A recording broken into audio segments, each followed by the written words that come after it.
কত কিছু চাইলাম, পাইলাম না, দিল না আল্লাহ। বলে না আপনার সব দোয়া কবুল, তবে কবুল হওয়ার 3টা সিস্টেম আছে। কয়টা? চান্দুল্লার ভাইয়েরা মনে থাকবে কয়টা?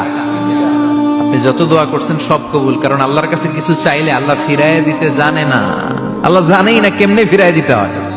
সুবহানাল্লাহ কোন?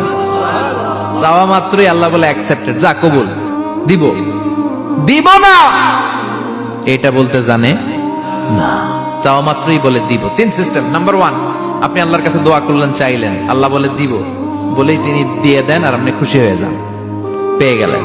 নাম্বার 2, আপনি আল্লাহর কাছে দোয়া করলেন, চাইলেন, তখনও আল্লাহ বলে দিব, তবে এখন না, সবুর, একটু পরে দিব। কখন দিলে আমার জন্য ভালো, আমার চেয়ে ভালো জানে কে, পরে দিবে। নাম্বার 3, চাইলেন, দোয়া করলেন, আল্লাহ তখনও বলে দেব, তবে এখনো না, পরেও না, কিয়ামতের দিন যেদিন বিপদে পড়বে ওই দিন দেব। যেদিন তোর বাবা তোরে চিনবে না, তোর মা তোরে চিনবে না, বন্ধু বন্ধুরে চিনবে না, পীর সাহেব মুরিদরে চিনবে না, মুরিদ পীর সাহেবরে চিনবে না, ইমাম সাহেব মুসল্লিরে চিনবে না, মুসল্লি ইমাম সাহেবরে চিনবে না, কেউ কাউরে চিনবে না। ওই কঠিন দিনে তোরে আমি বাঁচাইয়া দেব। তাই দোয়া যা করছেন ছোটবেলা থেকে আজকে পর্যন্ত, লস হয়েছে না লাভ?